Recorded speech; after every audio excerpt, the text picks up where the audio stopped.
Good evening, good evening, good evening, social media.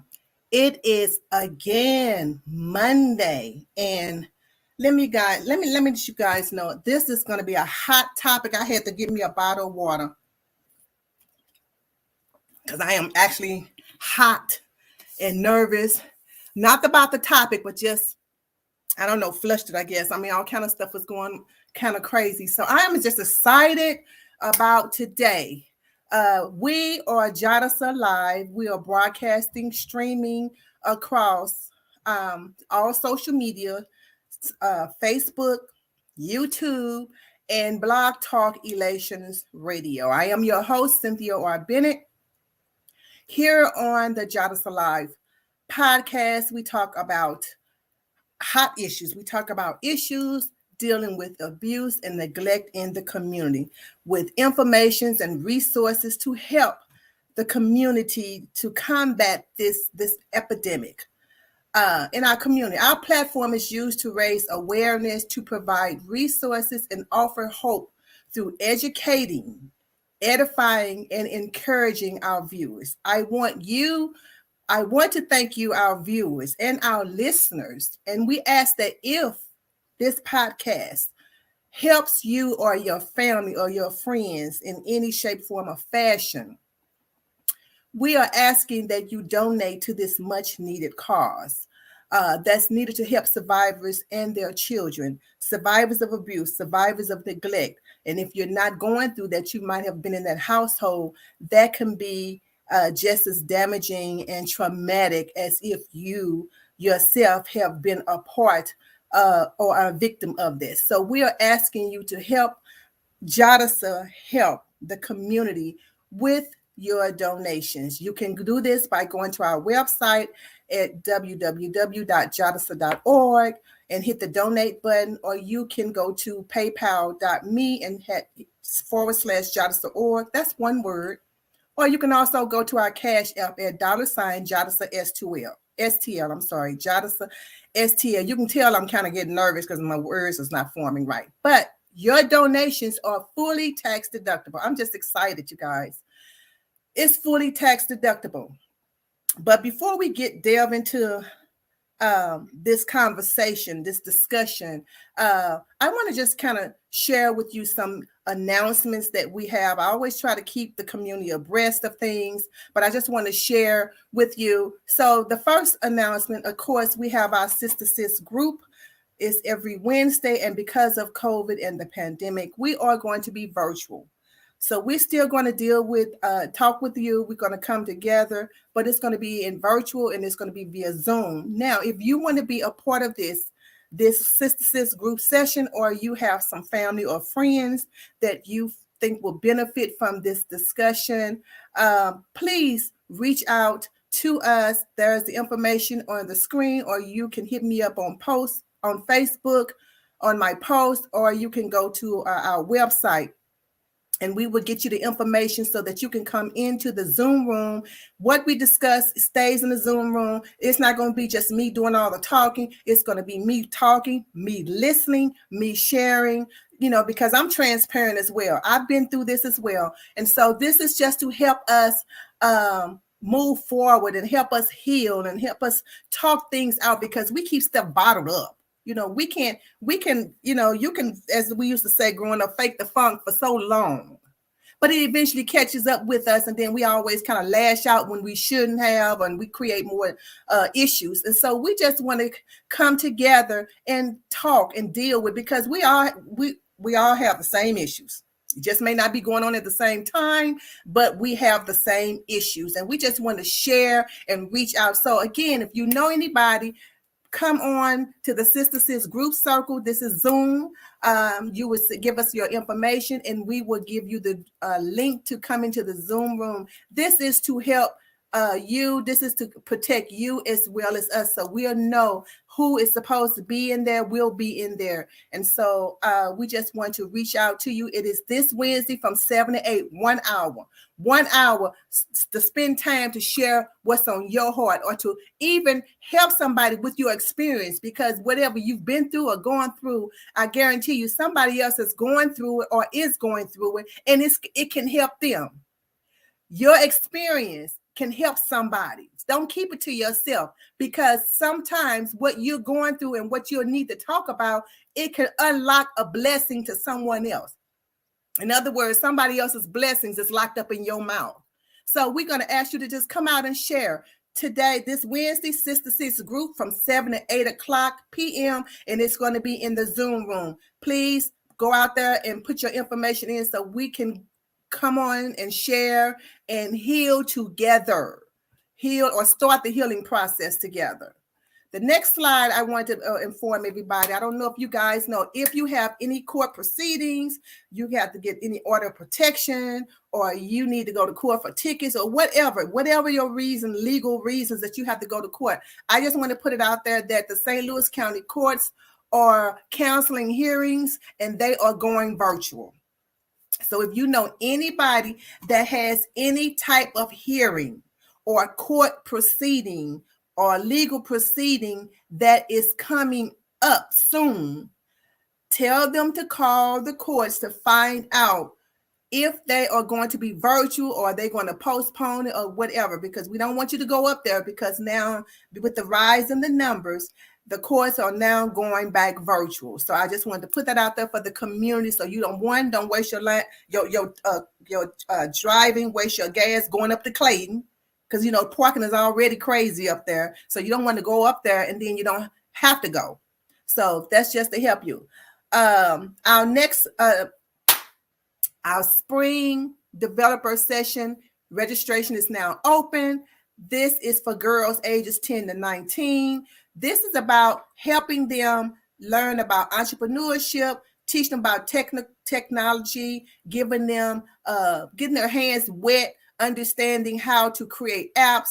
So we may have the next Bill Gates, the next what is his name, Mark Zuckerberg, the next Jeff Bezos in a form of a female. We never know, but you don't know what our girls need to understand that they can use their brains or their minds, and guess what? They can get paid for it, because we want to instill in them that they are virtual, they are wanted, they are worthy, and guess what? We're going to pay them, because once they finish this 8 weeks, it's 8 Saturdays from 10 to 1, we give them breakfast and we give them snacks. We also have laptops. They don't even have to bring their laptops. All they need to do is bring their bodies. We have laptops and we teach them. We also have a Sister Sis group circle. We talk about social issues. We talk about peer support. We talk about things they go through. We talk about attitudes, Jesus, because we talk about attitudes with these girls. We talk about things that they may not necessarily want to talk to of their parents about, but we just talk about different issues, general issues that age group go through. We talk about that, and we have someone there that deals with that called my narrative therapy. We talk about those things. But guess what? We have somebody else. I want to introduce you all to one of our new instructors who have come on board. This is Miss Twyla Baylor.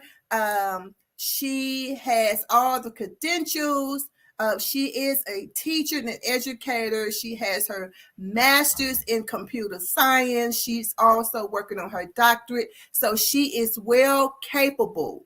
And guess what? Ladies, I'm not going to get off into the black and white too far, but our girls need to see themselves.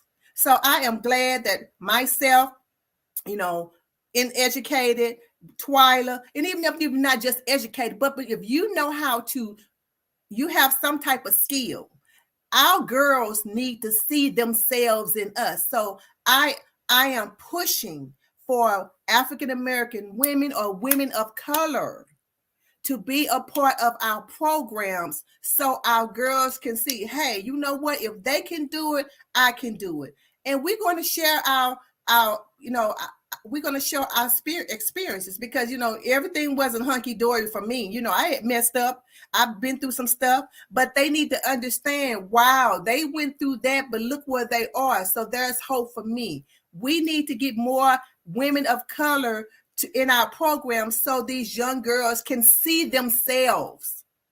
I am so elated and happy that Miss Baylor, Twyla Baylor, is a part of the JADASA developer program. So I just wanted to put that out there about these announcements.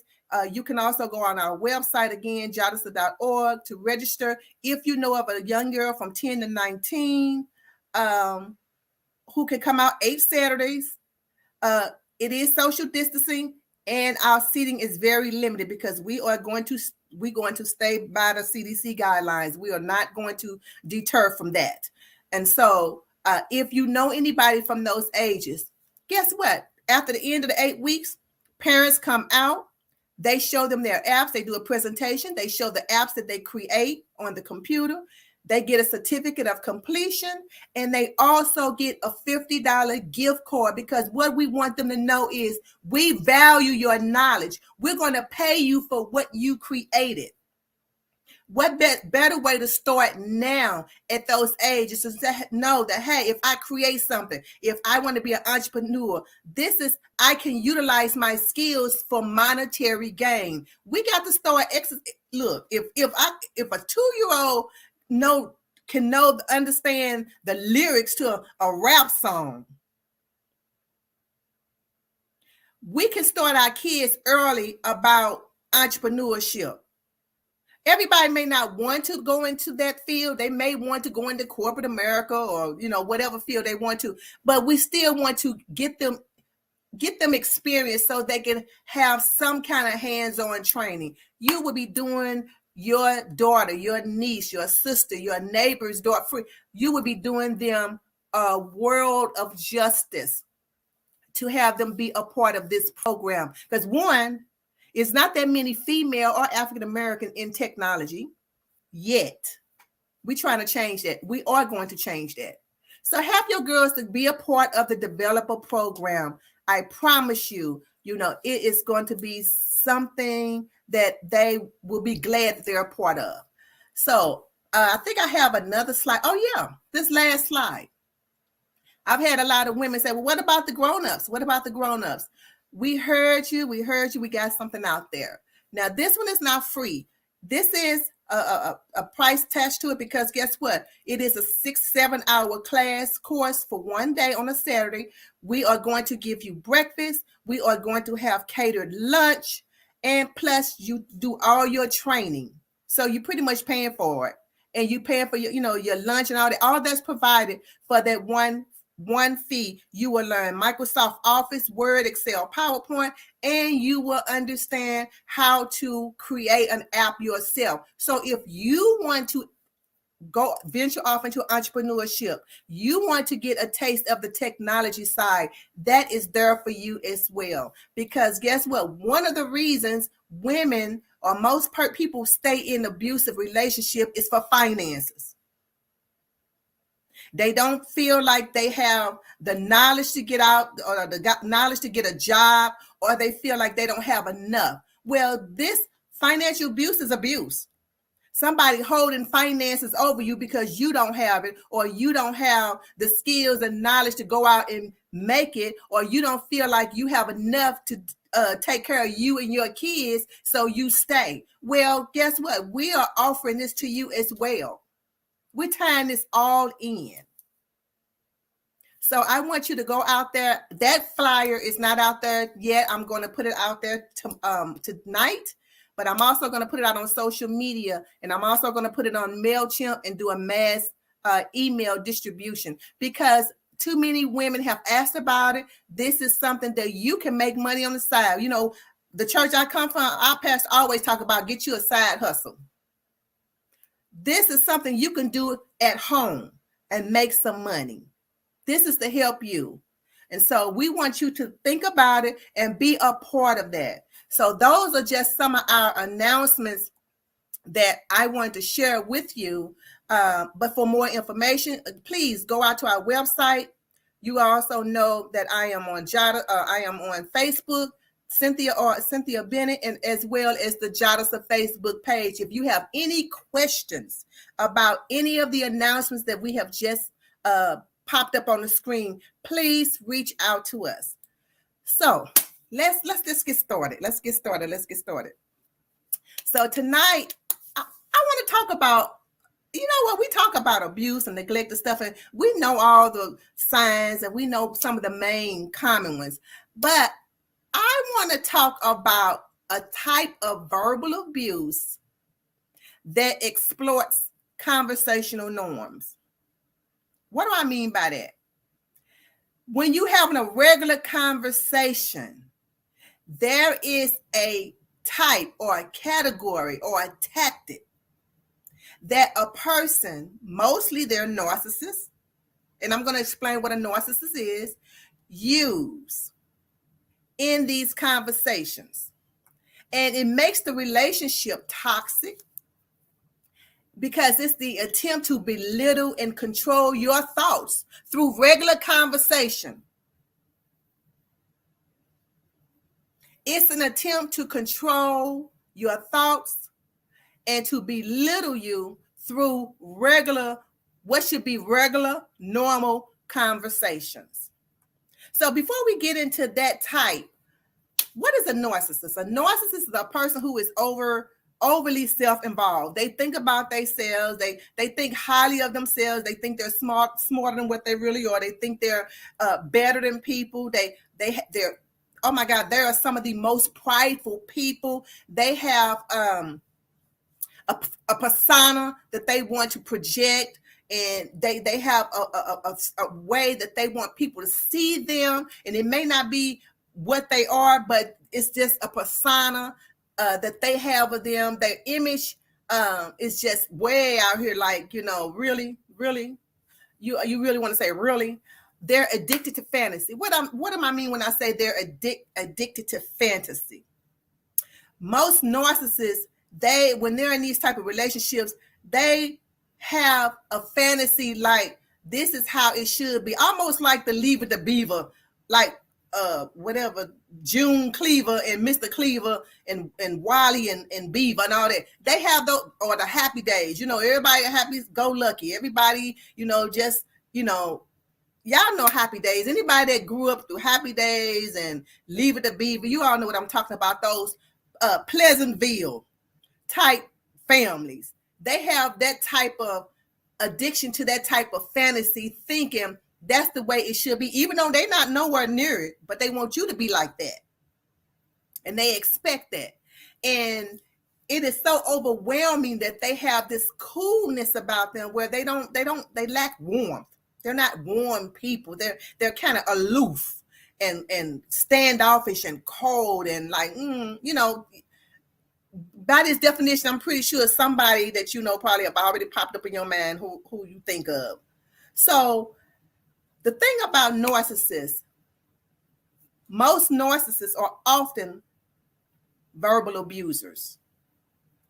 They master the art.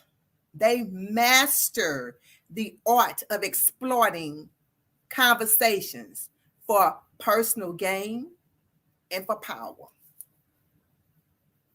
Their attempt is to make you feel unintelligent, not make you appear, not the appearance. It's about making you feel your emotions. It's tied up into that emotional abuse too. It's to make you feel like you unintelligent. You could be the smartest cookie, got all the degrees, and they probably just barely got a GED. But they want to try to make you feel unintelligent. That is what they do. They master that art in regular conversations. We're going to talk about those things. Most of us understand and we identify one category of verbal abuse, which you know there's different categories, right? We're going to talk about them. The one category that most people know about verbal abuse is what? Anger, excessive anger, yelling, screaming, swearing, name calling, put downs, all that stuff. You know, we know that's verbal abuse. We understand that. But I want to discuss another category or another set of categories of verbal abuse that can be subtle. And when I say subtle, when I thought about subtle, how they are subtle with it, you know, it took y'all know it took me right to the Bible. Subtle. What was they always reference that snake as subtle. And I thought about that. I said, you know what? That is evil because it's subtle when they do it, but it can be just as deadly and damaging and conniving and vengeful and nasty. And I just got all kind of names because I've seen too many people be up under that. And the narcissist, when I'm going to tell you, you almost can't even deal with them. It's going to take God to deal with them because they don't see it. They are so used to doing that and they feel like nobody sees it or they don't understand, like everybody just dumb. Like nobody see through that. So what is the category that they use to master the art of controlling a regular conversation? Sarcasm. Sarcasm can sometimes be used as a form of humor. It can. But hurtful sarcasm attacks others by saying the opposite of what they mean. So what I mean by that, sarcasm. Somebody asks you a question, they ask you your opinion or whatever. Your opinion. They ask you your opinion. Now, the person that's a narcissist person, they just listening. Somebody is talking to you, an A and B conversation, they see. A and B conversation. They ask you a question, they ask you your opinion. You respond to a question. And the person over there, your abuser or your spouse or your whatever, say, oh, wow, that was an Einstein answer. Now, that's sarcasm. It's hurtful. Because now what it is, it almost like, okay, it's, wow. Everybody know Einstein was a genius, but they was doing the sarcasm to make it was the opposite, that you're not a genius, you're stupid, it was dumb, it was unintelligent. That's a part of verbal abuse, because remember, sarcasm and narcissist is to make you feel. The objective is to make you feel unintelligent. And I'm going to tell you why at the end. It makes you feel unintelligent. That's the purpose of them trying to take over the conversation. Trivializing. That's another form of a verbal abuse that narcissists use when they try to change the conversation norms. They use verbal abuse in the form of a conversation, trivializing things, seeking to make your accomplishment seem insignificant. So what, you earned a college degree? They didn't stop making them when you got yours. Now you done worked full time, took care of them, your spouse, and your kids, got everybody up, went to work, kept the house, did whatever you're supposed to do, and you still managed your life where you still end up going back to get a degree, and you feel like you've really accomplished something, and they come behind and say something trivial, like, oh, that's just what, that's nothing. But you can't get them to go to school and pass the math test to a job or something. But they want to trivialize your accomplishments as if it was nothing. So what? You earned a degree. Verbal abuse, when it should be just a regular conversation. Belittling, that's another one, another form that they use. Purposefully making condescending or patronizing statements about you. Condescending statements. You don't know nothing about no money, so you should just leave the decisions up to me. You don't know nothing about this. Condescending. And they always spending money. They bouncing checks. They ain't got no money. But They always want to make condescending remarks about you. That's false. Those are forms of verbal abuse. Another category. Undermining is another one. Undermining is making negative statements about your suggestions, your opinions, or your arguments. You know, she always saying something that don't amount to anything. That's belittling. All of those things are hurtful. They do that to usurp abuse and control over normal conversations. They should be normal conversations. But they come back with those things because, again, let's go back to what I'm saying. Their hopes is to make you feel unintelligent. Not that you are. Nobody else thinks that you are unintelligent. Nobody thinks you're dumb. Nobody thinks that you don't have what it takes. But their whole thing is to make you feel like that. Because if you feel that way, you can't rise above it. Somebody can tell you cute all day long. They could tell you you're beautiful, you're smart, you're loving. They could tell you all those things. But if you don't feel it, if you don't feel those things, you're not going to exude, you're not going to display those characteristics because someone is constantly depositing that negative on you to make you feel unintelligent.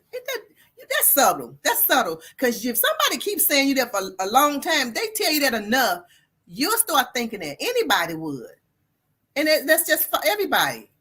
Gaslighting is another one. Gaslighting, anybody know what gaslighting? An attempt to make you question your perception, your memory, your sanity.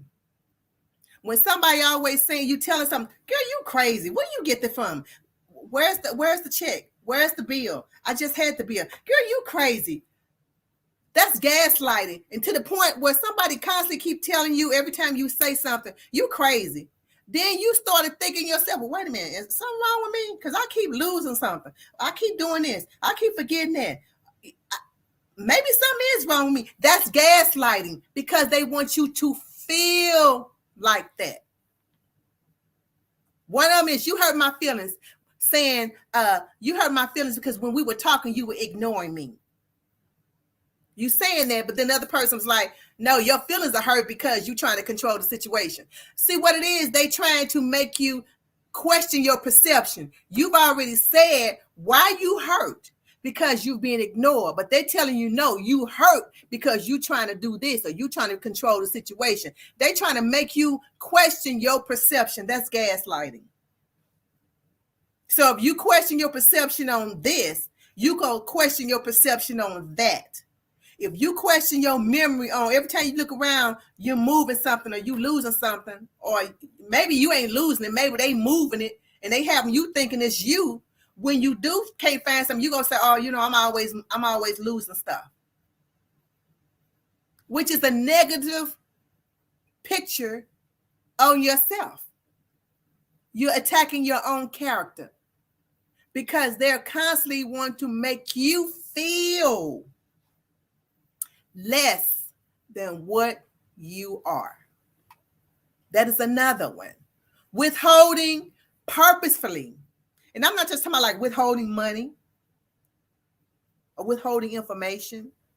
That's one, but I want to go deeper than this one. When I say withholding, purposely failing to share their thoughts and feelings. Hey, sweetie, how was your day? Fine. Hey, hi, you want to talk about something? No. I want to talk about it. What can we talk about in the event? Whatever you want to have some issue, can we talk about it? Or withholding something. Oh, did you like my dish? Did you like the food I cooked? It's okay. But then when they cook something, they want you to sit down and ramp and rave all over their food.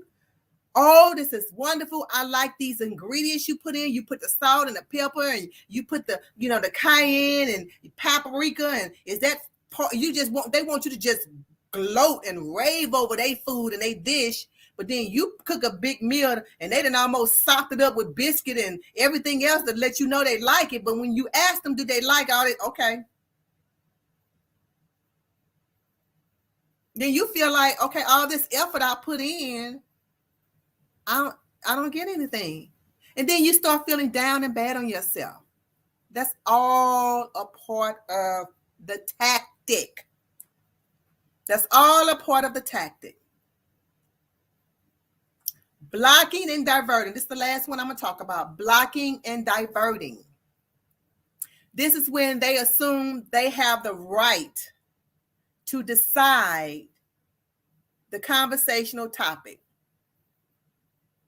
The right to decide the conversational topic. You saying, well, can we talk about the incident yesterday? I'm tired. Not right now. Or I'm relaxing. Not right now. Or I just woke up. Not right now. Or I'm stressed. Not right now. And you know, not right now will always be there. If you say another time, well, can we do it tomorrow? You know tomorrow is never coming, right? It's going to always be another time.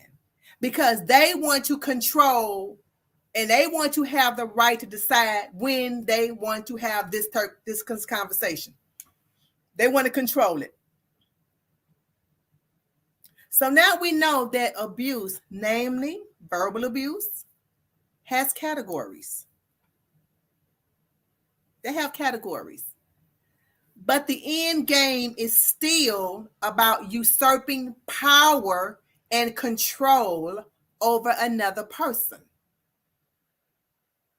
It's still about usurping power and control over another person, which is damaging.